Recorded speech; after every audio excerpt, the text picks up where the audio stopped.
Welcome to this week's Advisor Team Weekly webinar. As you know, this webinar takes place every Thursday at 4 p.m. Eastern Standard Time. We cover topics that are helpful to small business owners that are working to build their business credit and working on getting financing for their company. This week's webinar, we are reviewing working on the business financing, but changing your perspective, meaning looking at financing as not only an immediate fix, but also a long-term project. What I mean by that is, financing isn't automatic. It's not something that you get and then everything is fixed. Financing is something for your business that is critical to its operation. There's going to be times that you need financing in order to grow your business, to get larger. For instance, if you take in a large order, or if it's time to hire new employees to allow for some growth, new sales employees, things like that. Financing is an integral part of operating a business. Therefore, it's going to be always something you're doing as a business owner, something that you're working on, something that you keep in mind as you are operating the business to make sure you maintain the fundability of your business. So now you can see it from our 50-foot view. So let's narrow down.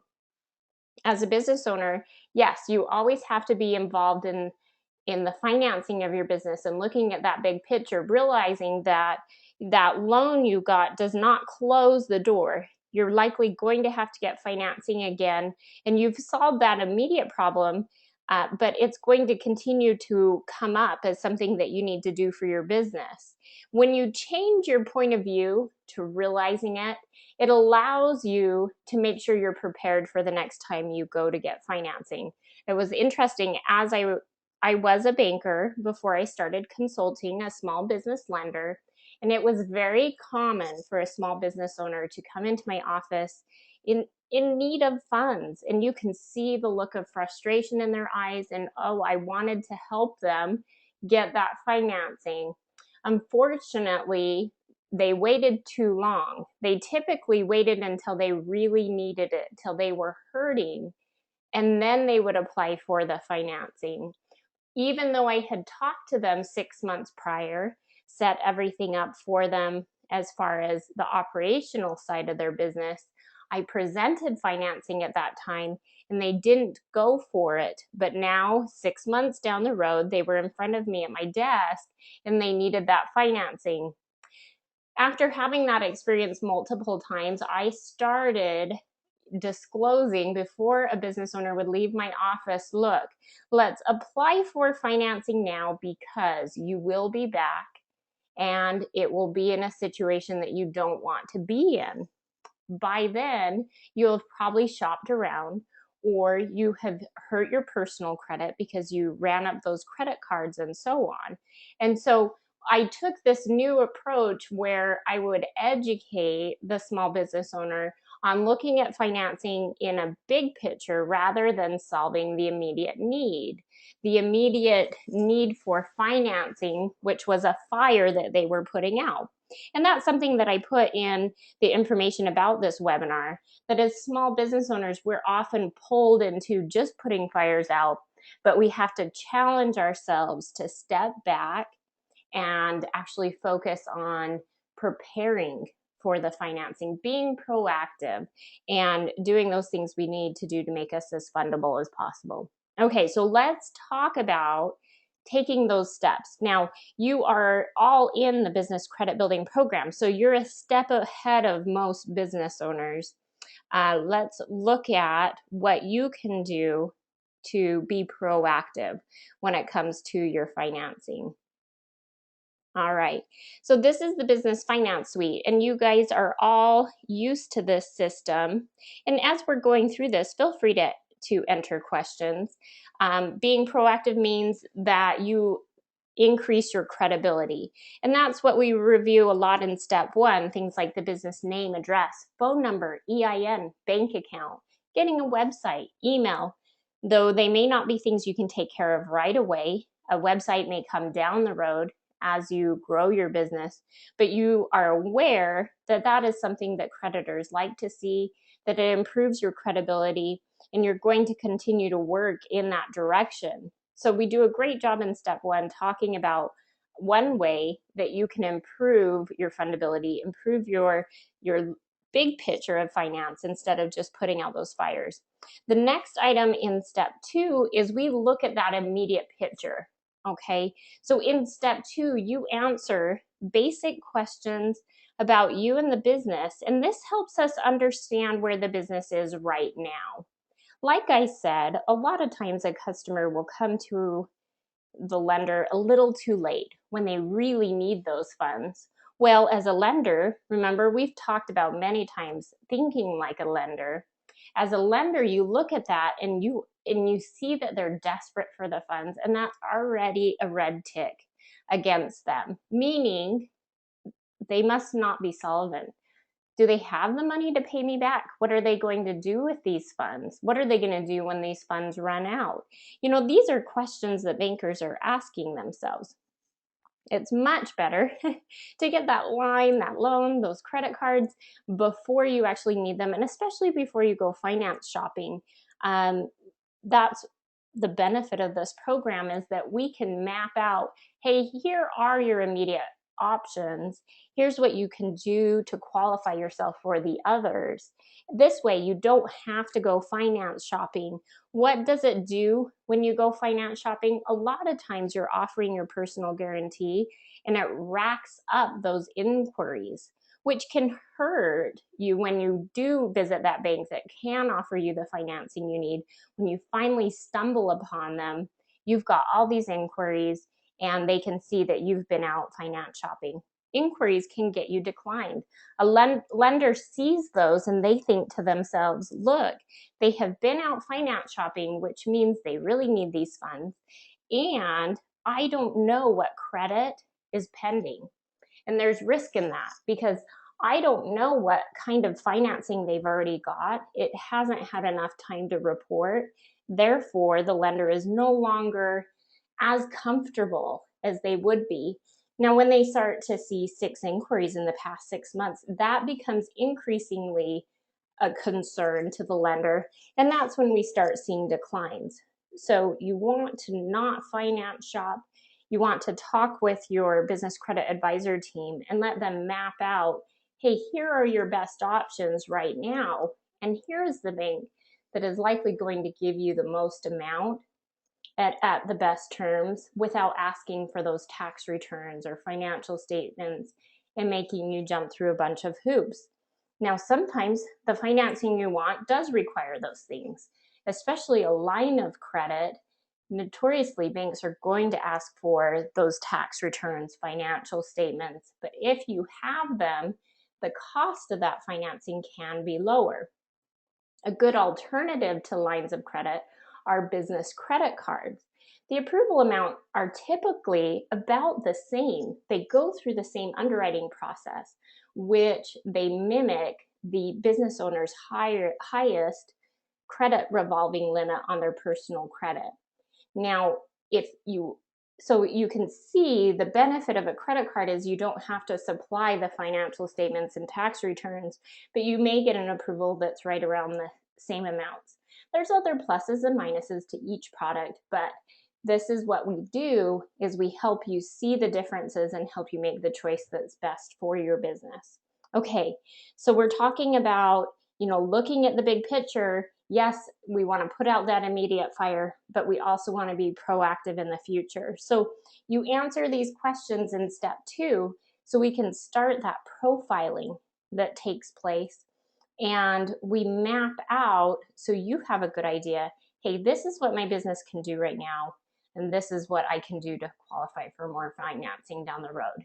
An example of that is there are some newer businesses that don't process their transactions through their business checking account.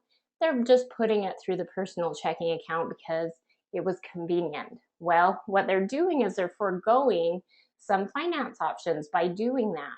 So we can have that consultation. We'll talk about maybe we can go for those business credit cards right now. But if you'll start processing your business transactions through your checking account, you're going to open another gate. You're going to open another door. Okay. And that's what we're talking about when we say look at the big picture and plan accordingly so you can qualify for that financing. The other thing I wanted to talk about today in planning, being proactive and not just putting out the fires of finance, is building your business credit. This is one of the most common items that's overlooked by each of us as business owners. Building business credit at times can seem daunting, and it can fall to a lower priority. The issue with that is, as we see that business credit is becoming more and more important, the lenders are relying on it more and more, we will at some point get caught in the situation where without having that business credit, we don't qualify, and that the underwriter is now more reliant on the business credit as making their decision. So there's part of why we want to build business credit. We want to be proactive for that situation. We already do see it, meaning when you go to apply for any lines, loans, or credit cards, those big banks, small banks, they are checking your business credit. Now, they may not report back, right? But they have a double standard in which they would like to see some business credit.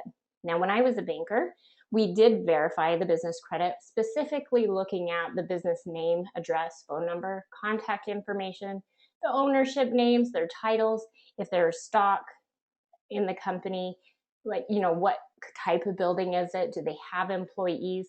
All of that data is in the business credit report, especially with Dun & Bradstreet. It was a fantastic resource to verify that the business is real. That is one of the number one items that a lender does to prevent fraud. So before they even approve a loan, typically they do that verification, or if it's on a credit card application, they would do that typically after the system automatically approves them. Okay, so the business credit is a great form of verification where the lender will cross-reference the information you put on the application with what shows on your business credit report. But they're also looking at the credit history. I have declined a 750 before personal credit score because he had no business credit report. My mouth about dropped when the underwriter told me this, but it's occurred to me, and I've seen it with other business credit customers. So it is possible to get a decline based on business credit, especially if there's a sneaky negative item on your business credit reports. You've been ignoring them, not monitoring them. There can be that negative item on there that surprises you when it's time to apply, and that will tip the scales to a decline. And it's something that was unforeseen. And at this point, you probably really needed that financing, and it can be a very frustrating situation. And it's frustrating for the lender because they know that everything else looks good except for that one item.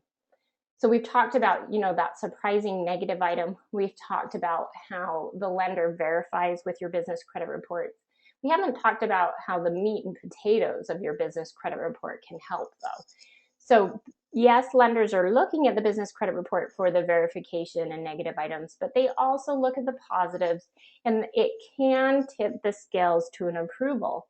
What I mean by that is if everything else is looking borderline, if that business credit looks good, there's some good trade accounts reporting, all the history is positive, it can tip the scales to an approval. Lenders, their approval process is not black and white. They pour all of the factors that make your company fundable in the pot, and as long as it comes out to the right color, then the approval takes place. So that business credit can tip the scales to approval. We've also talked about this last week. It's important as a business owner to utilize trade account, vendor credit as you're operating your business because it can improve cash flow. So changing your point of view, vendor trade accounts, they typically focus a lot on the business credit, and they're a great way to free up some cash flow. Utilize those net 30, net 60, net 90 accounts. And even once you've built your business credit enough, you can get those credit cards without a personal guarantee. So far we've talked about, making sure you have that strong foundation, That's something you can do to be proactive in finance. We talked about getting that finance blueprint, really having a clear picture. Hey, this is what my options are now, but if I do this, I have my action plan, then I know I can qualify for more financing down the road. Another item is making sure your business credit reports are established and that the correct information is showing on your business credit reports. After that, the other thing I wanted to bring up in being proactive about your financing is the same lesson I would talk to my customers about when I was a banker, which is even though you may not need the financing right now, it's probably the best time to start working on it.